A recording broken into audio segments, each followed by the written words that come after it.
ఇది కూడా అంతే. దేనికైనా మన ప్రయత్నం మనం చేయాలి. ప్రయత్నిస్తేనే ఫలితం ఉంటుంది. అన్నీ దేవుడే చేస్తాడు అనుకుంటే జరగదు.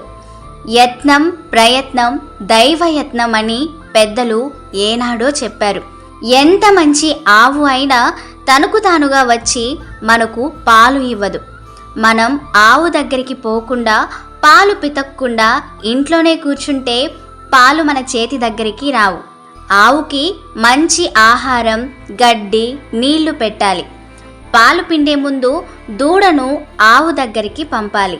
దూడ కొన్ని పాలు తాగాక మిగిలిన పాలు పితకడానికి మనం దాని దగ్గరకు వెళ్ళాలి. అంతేకాదు, అది తన్నే ఆవు అయితే వెనక కాళ్ళను తాడుతో కట్టి పాలు పిండాలి. మనం చేసేది చేస్తూ దైవ సహాయం తీసుకుంటే మరింతగా ఎదుగుతాము. కాబట్టి నువ్వు ఆలస్యం చేయకుండా మా భజన బృందంలో చేరు. భక్తుల్లో ఆధ్యాత్మిక భావం పెంచు అని సలహా ఇచ్చాడు. నిజమే, గాలిలో దీపం పెట్టి దేవుడా కాపాడు అంటే కుదరదు. మన వంతు ప్రయత్నం మనం చేయాలి అని గుర్తించిన రైతు చిన్నగా భజన బృందం వైపుగా అడుగులేశాడు. సో ఫ్రెండ్స్, విన్నారు కదా నమస్తే తెలంగాణ దినపత్రికలో వచ్చిన మన వంతు ప్రయత్నం కథ. మీకు ఖచ్చితంగా నచ్చే ఉంటుంది.